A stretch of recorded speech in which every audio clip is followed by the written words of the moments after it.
As the 19th century drew to a close, a radical new style swept across Europe. Victorian rectitude was washed away as bohemian artists unleashed a wave of curling, sexual, sensuous art. Smog-filled cities were splashed with colour and vitality as idealistic architects put nature at the heart of the metropolis. And nymph-like women were adored, adorned, and finally allowed to let their hair down. This revolutionary new style was called Art Nouveau. It blossomed when ideas met artists in Paris, London, Brussels, and Glasgow. But it was the idealistic artists of Vienna who had the most intense and passionate affair with the new style. This city was home to an amazing combination of art, ambition, and intellectualism. Its cafes and salons were a ferment of radical politics, sexual deviancy, and blasphemous ideas. And in this hothouse bloomed some of the most beautiful works of Art Nouveau the world has ever seen.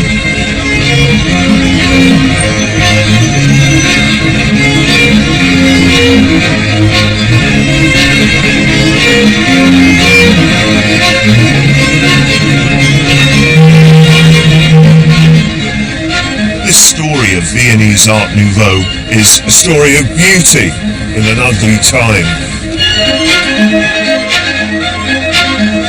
A city that discovered psychology just as it was having a nervous breakdown. An artistic rise and fall. And what was meant to be a prelude turned out to be a finale.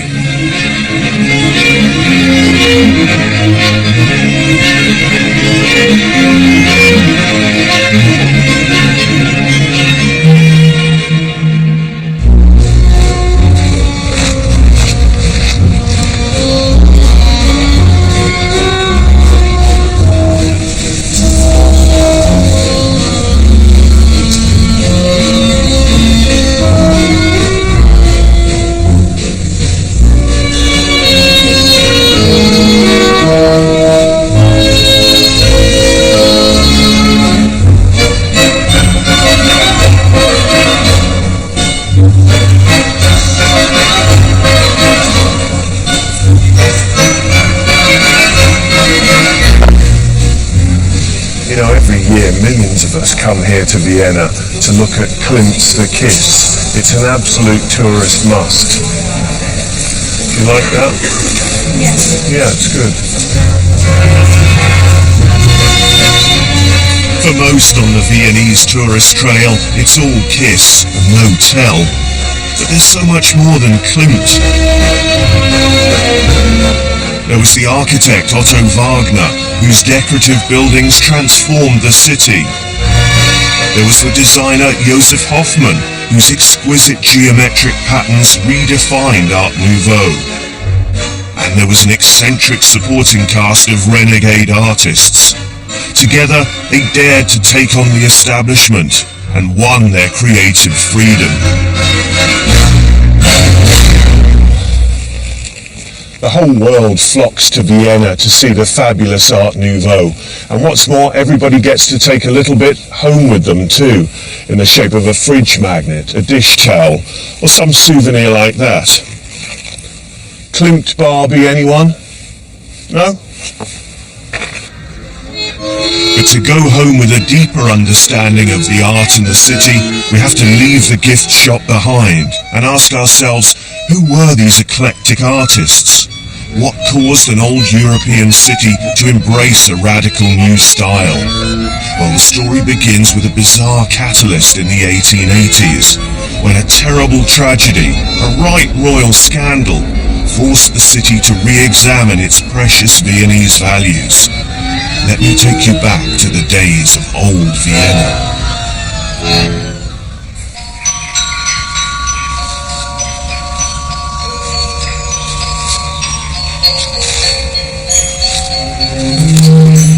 Once upon a time, January 1889 to be precise, Crown Prince Rudolph heir to the mighty Austro-Hungarian Empire, went for a walk in these woods with his lover. They never came back.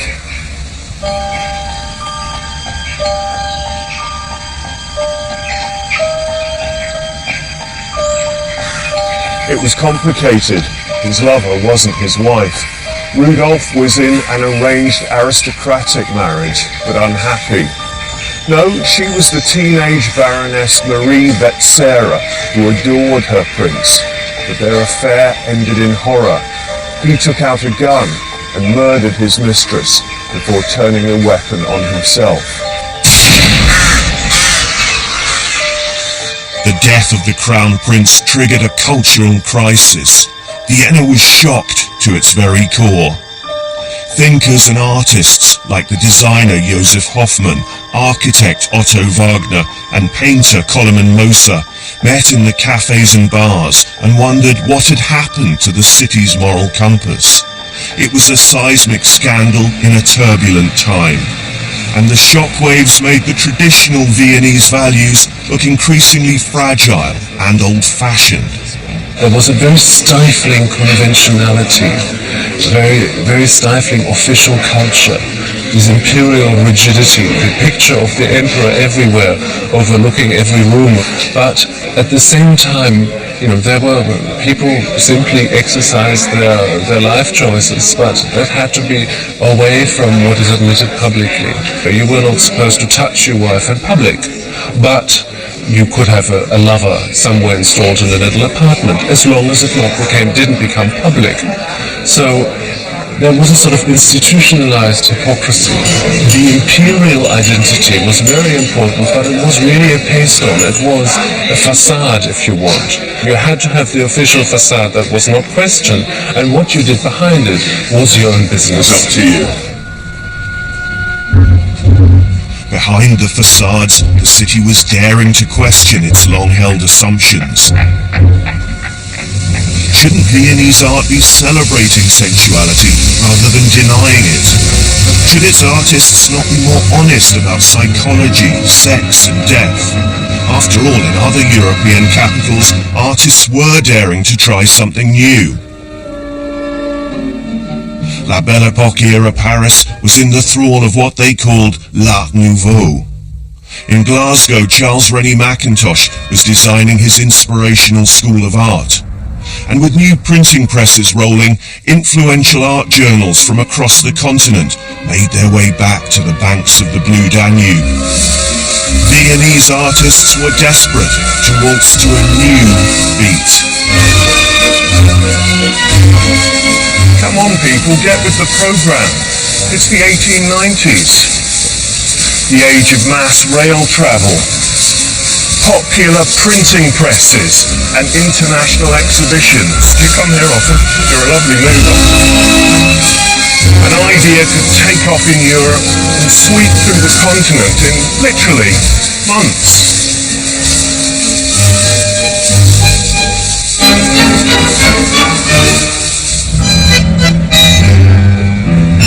In many ways, Vienna's artists were the last to arrive at the Art Nouveau ball, because there was one seemingly insurmountable hurdle, the all-powerful committee of the Association of Austrian Artists, or as it was known locally, Das Künstlerhaus. Such was the stranglehold of the Künstlerhaus over Vienna in those days that if you were an artist, you couldn't get your stuff into an official exhibition without their explicit say-so. The Künstlerhaus curated all the major art shows in the city and always chose ceiling-to-floor classic historic art by Austrian artists. Safe, traditional, boring. There was no room for experiments and new styles were rejected. In the coffee houses, revolting young artists fumed at the lack of freedom and vowed to storm the conservative Künstlerhaus. This is where Art Nouveau was born in Vienna in April 1897. A group of harumphing young artists turned up here at the Künstlerhaus and they said, "We've had enough of your boring, stultifying establishment. We're seceding from it." And so begat the secession.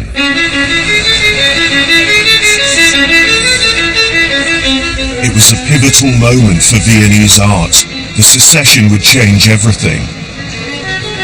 This famous photo shows some of the original secessionists.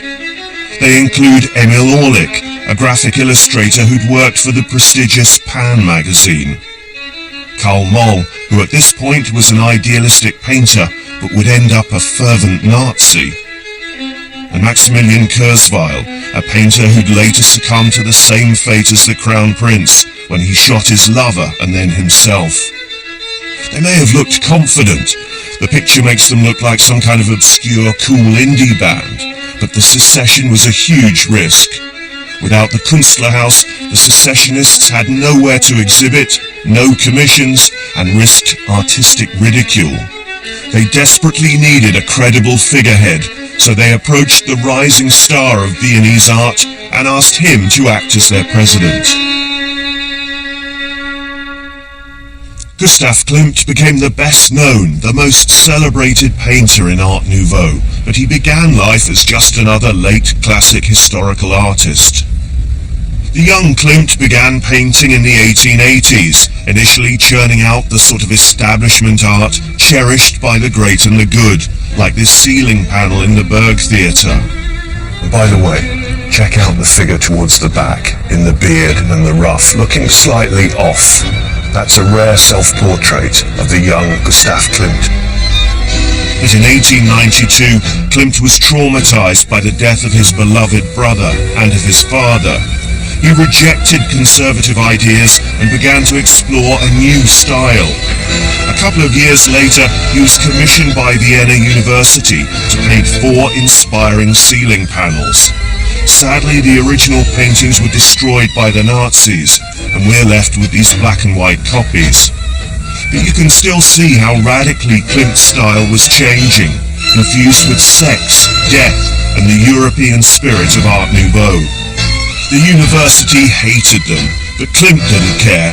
He was up for the fight, and agreed to become president of the secessionists. In many ways, Klimt was an odd choice. He was notoriously taciturn, not a man you'd turn to voice an opinion in public. And he was making a very comfortable living, with commissions from the Viennese establishment and the state. But this was different. This was about art. It was about freedom.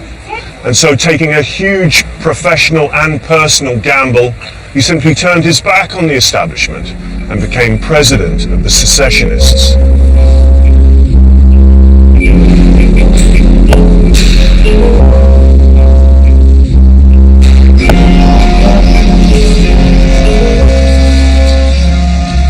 One of the first things Klimt and the gang did was to publish their very own art journal. It gave them a platform to air their secessionist principles, their liberal views, and their breathtaking graphic work. They called it Ver Sacrum. Ver Sacrum, sacred spring. It really means fountain of youth, with all the connotations of energy, youth, vitality, and sexuality that expresses. And there's something of that in the cover plate. And what we have here is a young plant bursting out of the pot it's kept in. And it's a way of saying, I suppose quite a polite way of saying, sod you lot. We're doing our own thing from now. We won't be confined by what's gone before and by what you're used to. This is the closest thing that the secession, the Viennese Art Nouveau, had to a manifesto. And the fact that the artists and writers were donating their work for nothing is all part of the spirit of Ver Sacrum. Art is what counts, not bourgeois values like money, not putting things in the bank, but things for eternity, things of ethereal spiritual value. And basically they were attracting contributions from the outstanding artists and writers of the time, and of course from Klimt, a mainstay of Ver Sacrum. And in the first ever edition they declared, "We want to bring art from abroad to Vienna, not for the sake of artists, intellectuals and collectors alone, but to educate the great mass of the people who are receptive to art. And for this we turn to you without distinction of status or wealth. We do not recognize any distinction between higher art and low art, between art of the rich and art for the poor. Art is the property of everyone." Some of the people who contributed were still recognisably in the historical tradition, but there's no doubt that they were all moving towards the Art Nouveau as we now understand it. Except they didn't call it that. Instead they co-opted a German word, Jugendstil, meaning youth style.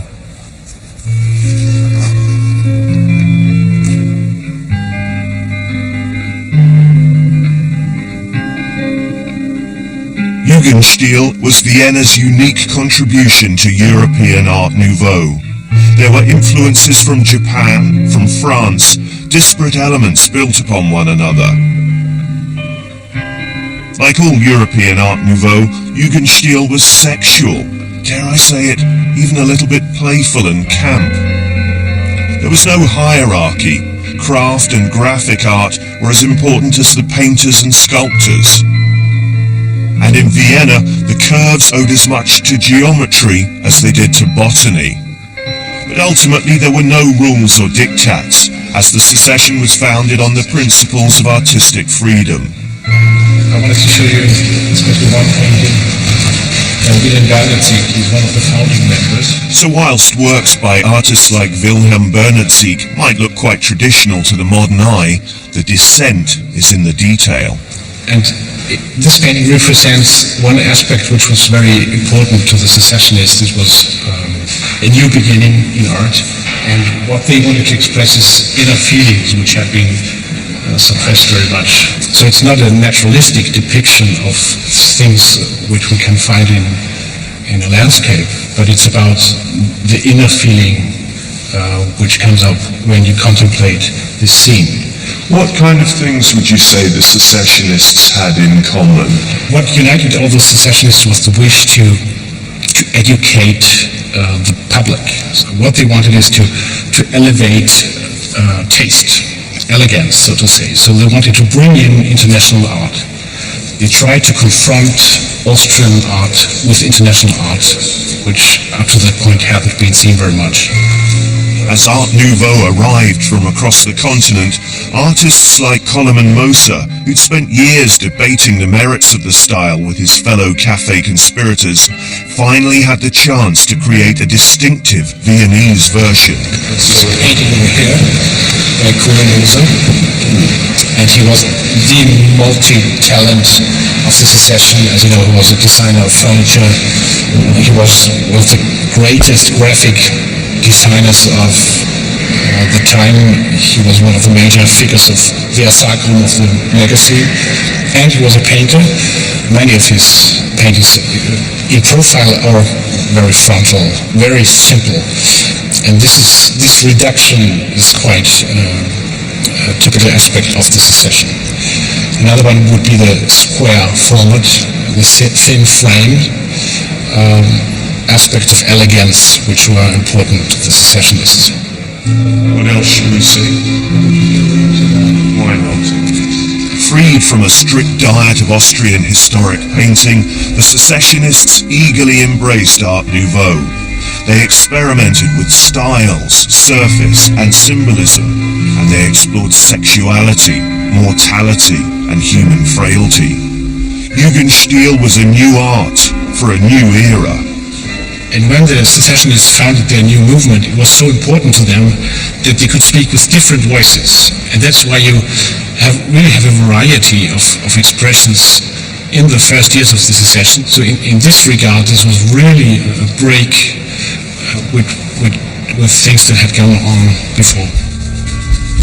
In 1898, just a year after they'd seceded, the artistic rebels, with the help of a few wealthy patrons, built a home for the secession. And the building was as radical as the art it was created to contain.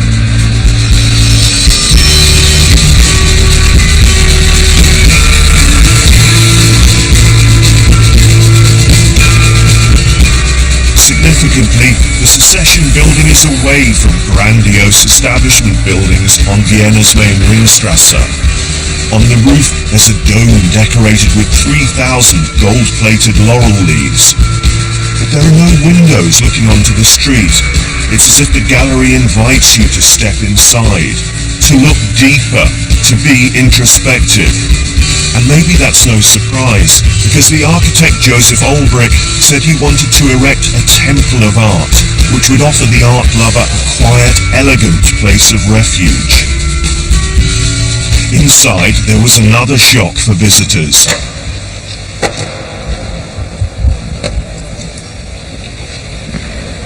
The Secession was one of the first white cube gallery spaces. A sparse layout that in 1898 was a dazzlingly new and daringly modern idea. To this day, the gallery is still devoted to contemporary art, but you can get a flavour of the original Secession in the basement, where Klimt's 1902 masterpiece, the Beethoven Frieze, is on permanent display. The magnificent Beethoven Frieze is meant to be read from left to right. So in the first panel, these lovely, leggy, ethereal ladies represent the longing for true happiness. And you can see how far Klimt's come from historicism. Look at how delicate and sensuous these women are.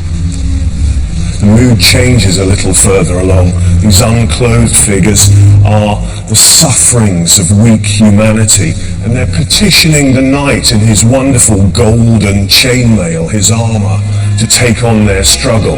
But that's bad news for him in a way, because he has to have a bout with Typhus, that King Kong figure in the corner. And his seconds, if you like, over there are the three Gorgons: sickness, madness, and death. Typhus is also attended by licentiousness, wantonness, intemperance. What hope is there for us mortals in this wretched, lousy world, Klimt is suggesting? Well, here's a clue. This beautiful woman in gold, plucking at her lyre, represents happiness through poetry. And this is what he's building up to with his closing finale here. Our best hope of comfort and fulfillment on this mortal coil is in the arts. Look at these beautiful women, the gold, the chorus of angels, and the finest fulfillment of the arts yet known, he's almost suggesting, is the work of Beethoven and the celestial Ode to Joy.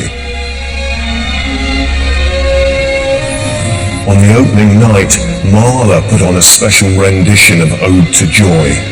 I can thoroughly recommend a blast of the old LVB as you're taking in the frieze. It really starts to make sense. Trust me.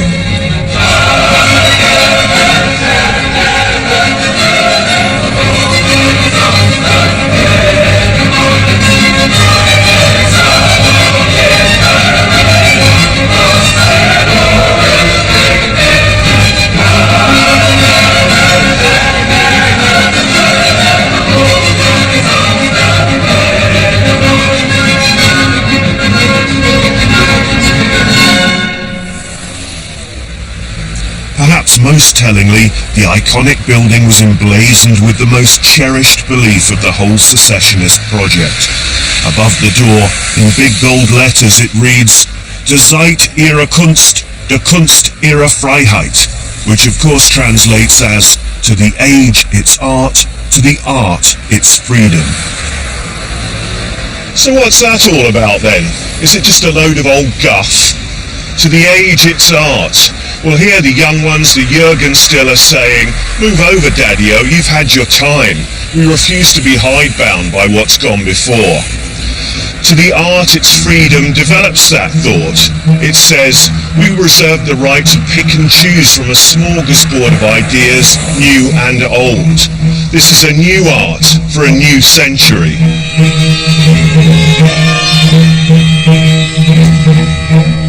Through the pages of Ver Sacrum and the frequent secessionist exhibitions, Viennese Jugendstil grew in confidence.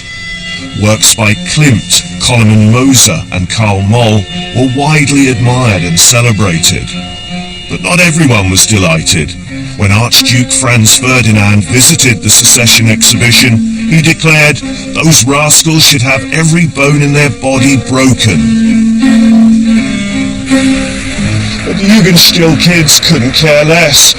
They were brash, confident, young Viennese artists. And if the establishment hated the YVAs, that only proved they were onto something.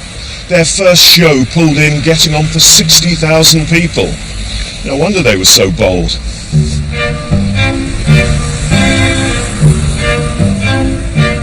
The Viennese art revolution coincided with a social revolution in the city.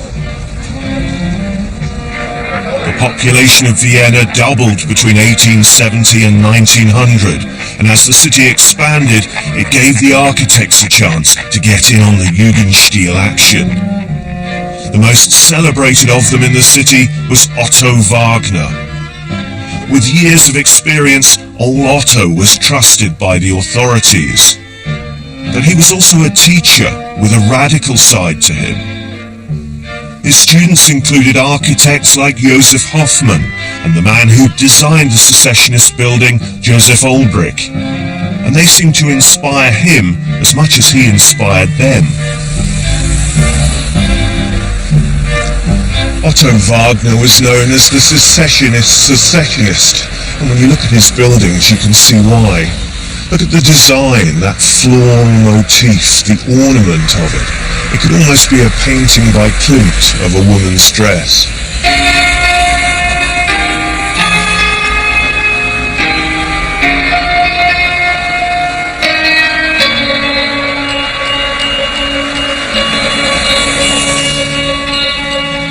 The new art and new city came together when Otto Wagner designed the spectacular stations of the Viennese underground, including a stop built for the emperor himself. One admirer at the time said Wagner's stations were the high point of function and poetry, constructions and decoration. Secessionist architecture, with its modern geometric patterns, was changing the face of Vienna. But the artists and architects weren't content with superficial differences.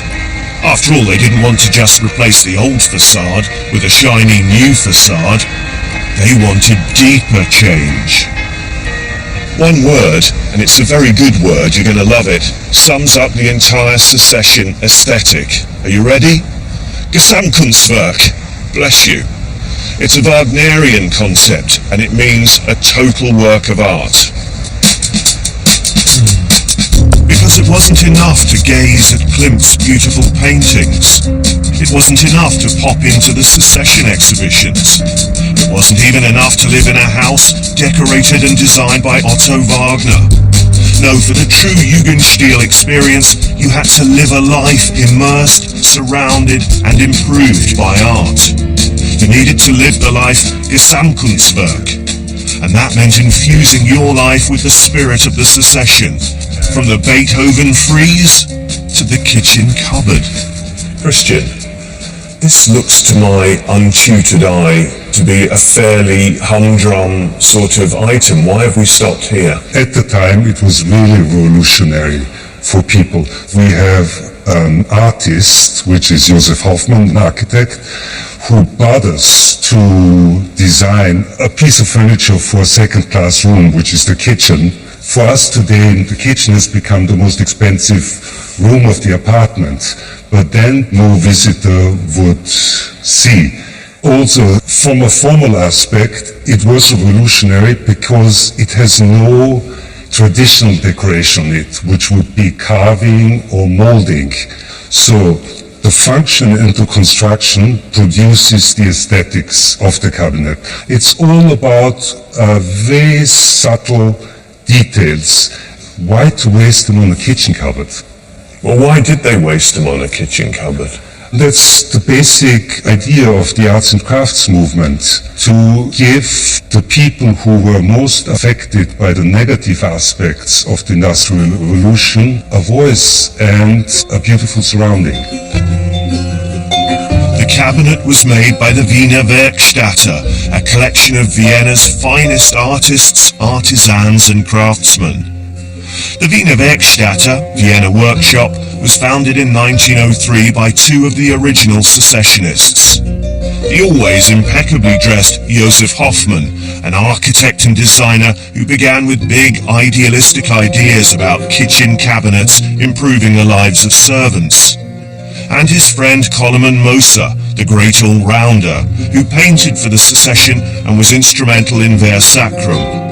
They wanted to get away from curvy, botanically inspired Art Nouveau towards a distinctive new geometric Viennese aesthetic.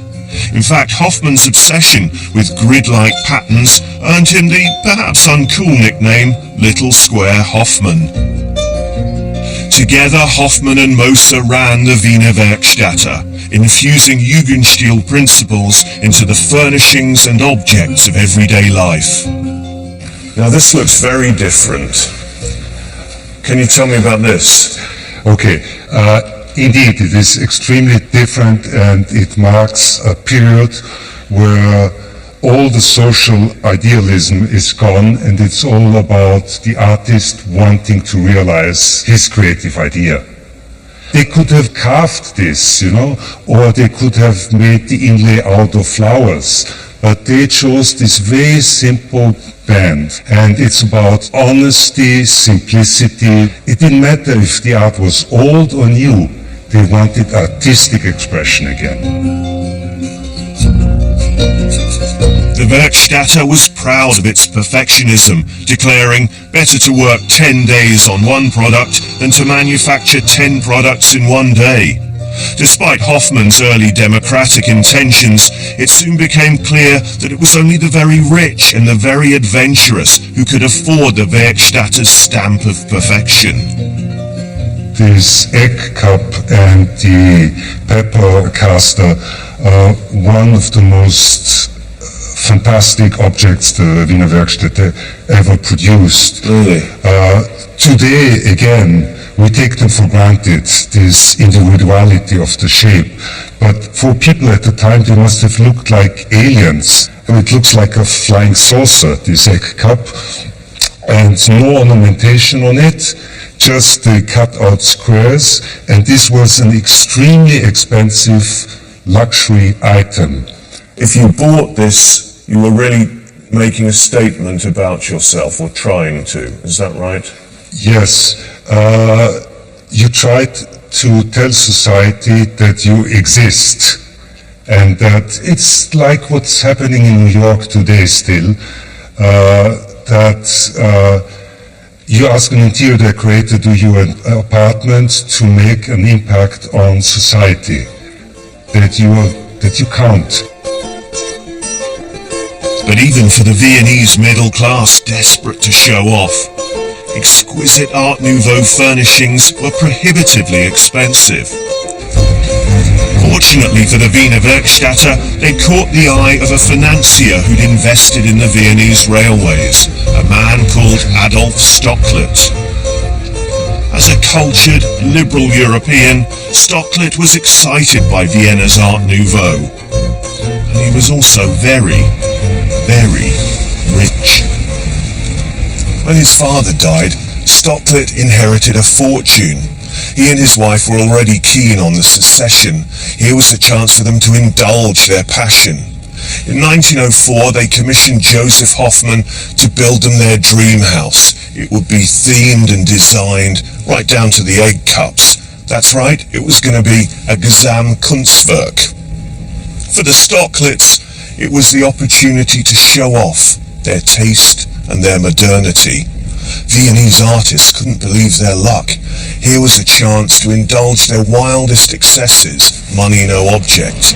It was to be the finest Art Nouveau building in all of Brussels. Because Mr. and Mrs. Stocklet's dream location was in fact 570 miles from Vienna.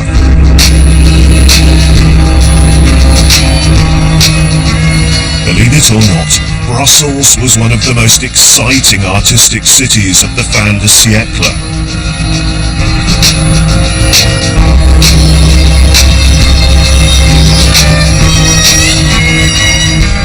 creating the first Art Nouveau buildings here in 1893, 4 years before the Viennese even plucked up the courage to start their own secession. And just sauntering through the city, you see architectural gems on every corner.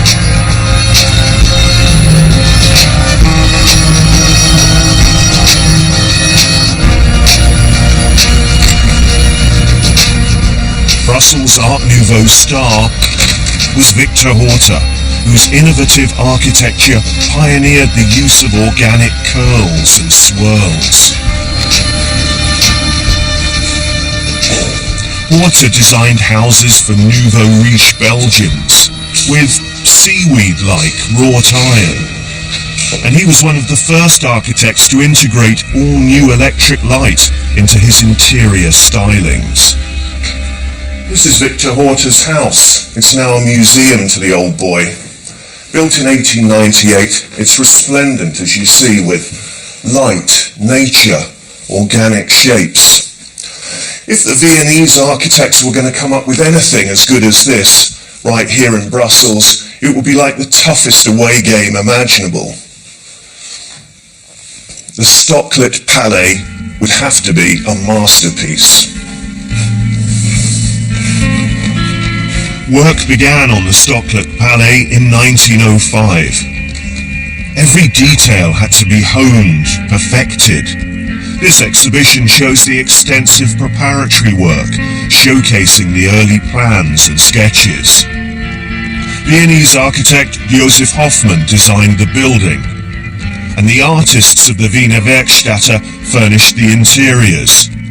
For an opulent finishing touch, the great star of Vienna's art scene, Klimt himself, created a huge centerpiece frieze. It took 5 long years to complete. There was to be a unity of style to every aspect of the building. It would be a Viennese masterpiece in the heart of Brussels.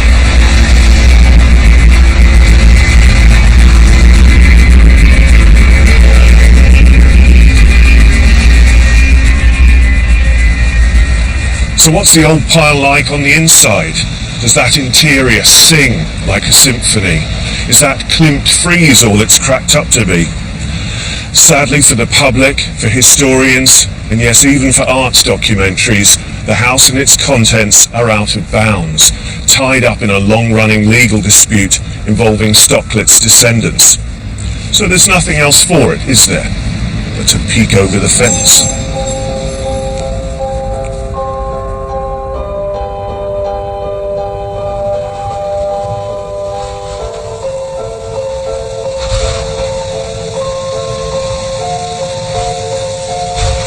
It's the great Miss Havisham of European architecture, still dressed up in its finery, but withdrawn from the world. The house, garden, interiors and furnishings were all conceived as an architectural whole.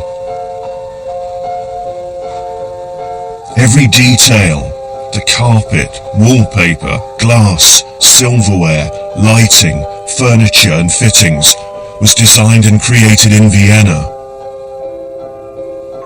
The dining room had Hoffmann silver cutlery, crockery, and 24 matching chairs covered in reindeer skin. Even the children's playroom had a Wiener Werkstätte design frieze on the wall. Vienna's finest architect, finest craftsman, and finest artist had finally created the ultimate Gesamtkunstwerk. But to this day, the secrets of the Stocklet Palais remain locked away.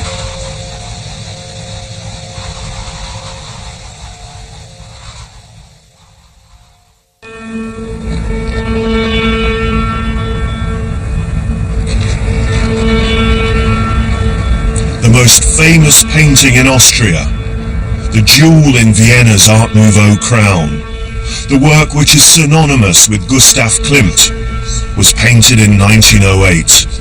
It's one of those rare, iconic works of art that needs no introduction. First of all, I have to say it's not a kiss. When you look at the painting, you will see it's not a kiss. They're lovers. So also Klimt named the painting Lovers. This is something special, you know. It's not the kiss, it's definitely the moment before. So this is very important to do. Whatever you call Klimt's masterpiece, standing in front of the original is an overwhelming experience. No wonder it's held up as the pinnacle of Viennese Art Nouveau.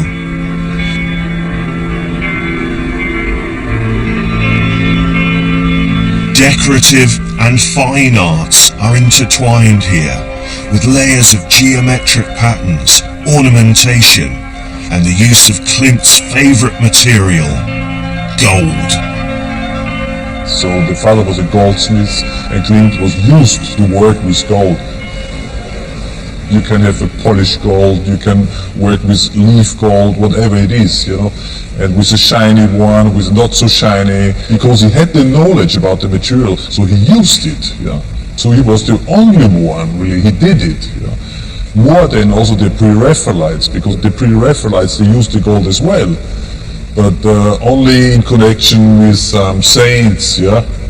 But Klimt changed it completely. Klimt worked with the idea of the icon. When you're entering a church, let's say in Russia or in Greece, with a lot of icons, so you see those metallic pieces there. But painted is only the face and the hands. And this is what Gustav Klimt wanted to show, you know. He's focusing everything on the faces and on the hands. And that's it. The rest is gold. This makes it so famous. And when the people, the tourists, in the moment when they're entering the door here, it's still. It's quiet and they're overwhelmed.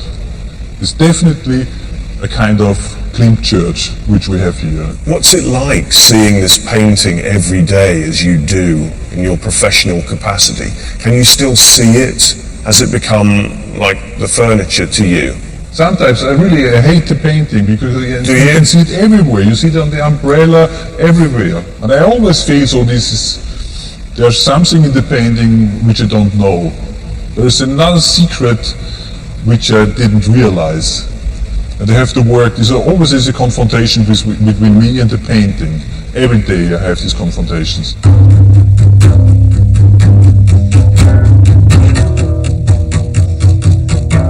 Klimt almost never explained his paintings. He lived with his mother and his sister. He rarely courted the limelight and never married. But although you might not take old Klimt for a Lothario, oh bless him, the sensuality and brazen sexuality of his work set tongues a-wagging.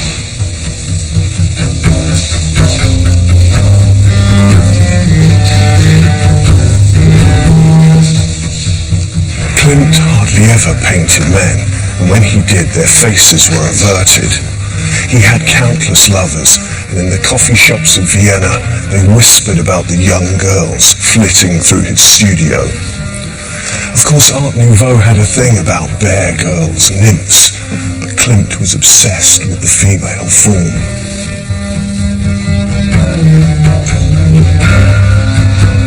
Some of his paintings and etchings were pure Viennese Viagra for a certain class of gentleman collector. In fact, in 1901, the public prosecutor of Vienna ordered the latest edition of Ver Sacrum to be seized, and all copies found destroyed.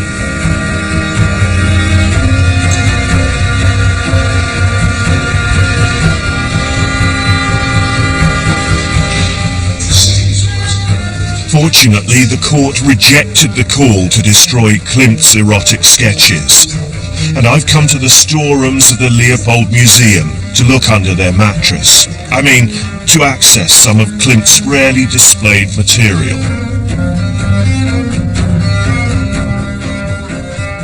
Tell me about this one, Maria. I'm sure this is one of those drawings which were created after Klimt has made love to her, because her expression is after orgasm. And this was unusual in that he's celebrating the female sexuality here. Yes, and that's what was perhaps shocking for his contemporaries. Female sexuality was a taboo, and to show a face of a woman in this very happy circumstances. Orgasmic, of course, you say it, was not usual to see in a picture. The spontaneous expression here in the drawing you never find in the same way in the paintings. One of the few pronouncements that Klimt did make was that all art is erotic. He's articulating one of the core beliefs of Art Nouveau, a movement that celebrated sensuality. And it's clear that Klimt idolized women, both sexually and aesthetically. But despite the flattering treatment, it sometimes seems that the women in his work are there as part of the artist's own decorative scheme, rather than as portraits of living, breathing individuals. And of course, from a feminist point of view, this is terrible, because he had a very male view on these girls, and he didn't respect their individuality. So for the feminists, he is a terrible guy. But on the other hand, he is a great artist, and I think you cannot blame him personally for this attitude, because it was so typical for the time and for the atmosphere in which he lived and in which he created his art. But with all this wanton sexuality, all these richly decorated portraits of smouldering society women, these opulent ornamental buildings stuffed with luxurious chairs and pepper pots, the sheer decadence of Art Nouveau made it ripe for criticism. And it was no longer just idiotic aristocrats whinging on about traditionalism. The era of mass production was well underway, and urban life grew ever more anxious. Art Nouveau skeptics were emerging, and none more so than this man, the eccentric Adolf Loos.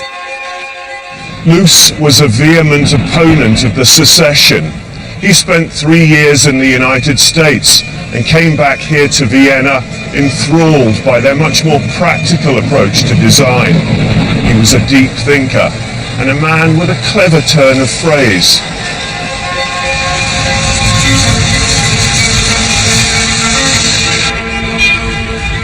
Herr Loos wrote essays on every aspect of life. But his most influential writing was on architecture. In Ornament and Crime, he dismissed the secessionists' idea of the craftsman as an artist, and he declared ornamentation degenerate. In 1909, he finally got the chance to put these theories into practice when he won a commission in the historic heart of Vienna. Get a load of this place. This is the Emperor's Hofburg Palace, and that's only the back door. One day a couple of tailors approached Adolf Loos and said, "Can you build us a new shop front? It's got to be opposite the palace." What would he come up with? How would he satisfy the curiosity of the Viennese for architecture with attitude? What would the man deliver? Ta-da! Please yourselves.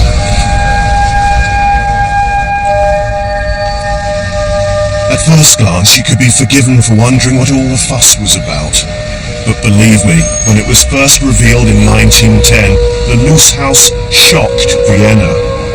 There were no traditional ornaments, no nude muscular heroes, no cherubs, but nor were there florid Art Nouveau patterns, gold, curling metal.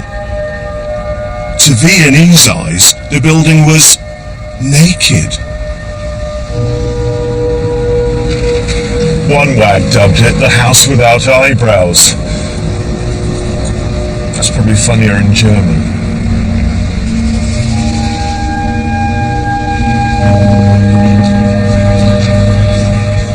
In inside, the public areas of the shop combined mahogany, oak, brass and mirrors to stunning effect, while the work areas were more Spartan. Loos dismissed the idea of Gesamtkunstwerk. Real people didn't need a life surrounded by art, he said. What they needed were buildings that were primarily functional and simple. And any superfluous decoration was an old-fashioned idea. Loos thought it was as savage as getting a tattoo. His definition of modern architecture was influential and compelling. Even the secessionists' star architect seemed to concur. Otto Wagner, who originally designed buildings like this, ended up producing buildings like this one. The era of decoration was well and truly over.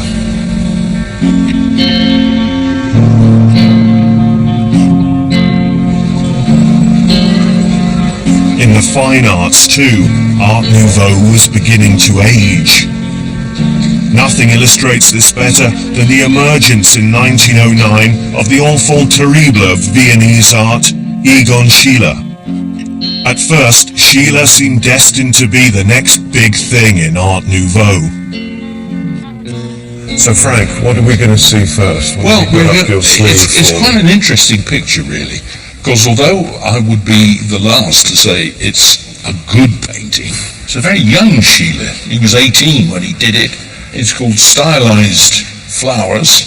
I don't see that you can describe this picture at all without mentioning Art Nouveau or Jugendstil. He has turned everything into a decorative device. It's ornamental. But what's really interesting about it seems to me, is the evidence that it provides of his interest in what Klimt was doing. First of all, you've got the square format, of which Klimt himself was so fond. Secondly, we've got that central position in the painting, but then there's the final clincher, if you like, which is the use of gold and silver actually in the surface of the paint, which of course is taken directly from those paintings by Klimt. What was their relationship like, Frank? Can you tell me about that? Well, Schiele would very much have liked it to be a kind of father-son relationship, but it was never that. Klimt obviously liked Schiele. He admired to an extent what Schiele was doing. He helped Schiele early in his career. Schiele, on the other hand, absolutely adored Klimt. So Frank, is it the case with Schiele then that he's got all these influences from Klimt? There's an Art Nouveau period, but then he's taking art onwards in some way. Very much so, and I suggest we look at a painting now which will demonstrate that in maybe even a shocking way. Really, Frank? Well, we're both consenting adults. Let's have a look.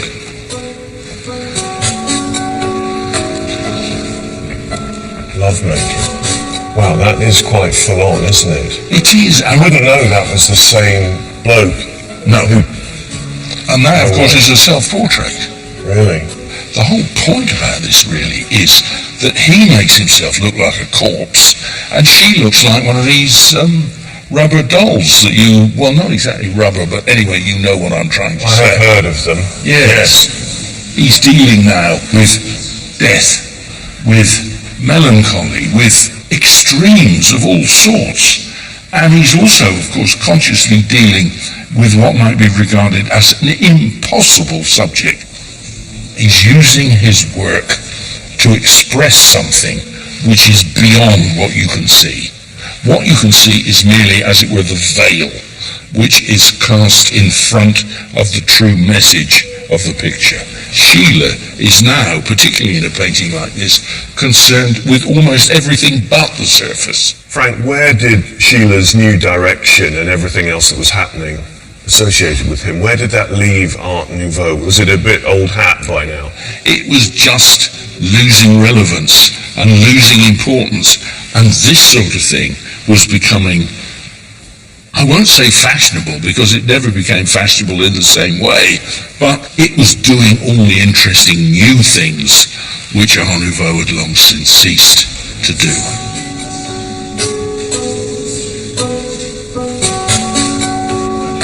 It was the end for beauty, for ornament, for decadence. Art Nouveau suddenly felt archaic, as egotistic Egon was happy to point out. It's called The Hermits. It's dated 1912. It shows Sheila finally out of the Art Nouveau Jugendstil mould.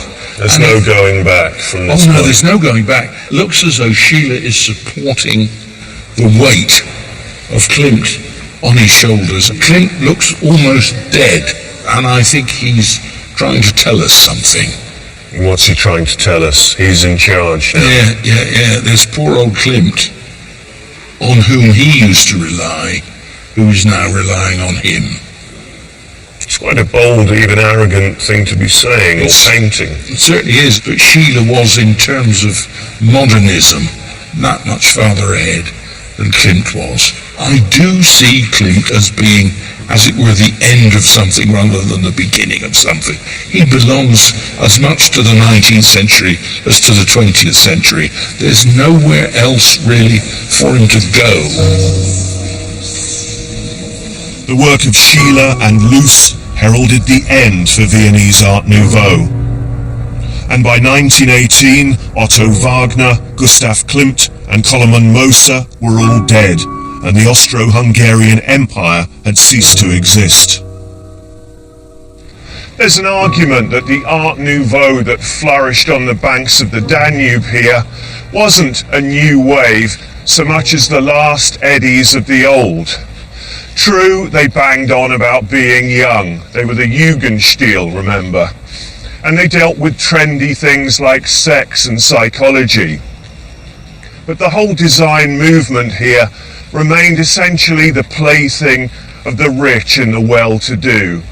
And they self-consciously turned their backs on the new means of production, industrial methods.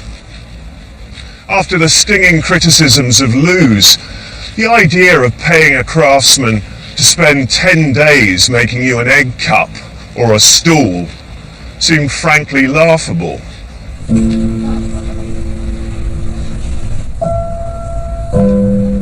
With its decadence, decoration, and luxurious prices, Art Nouveau is as much the last artistic flourish of the 19th century as it is the first of the 20th century. Perhaps it's no surprise that a stylistic movement founded around the idea of the new never fully matured.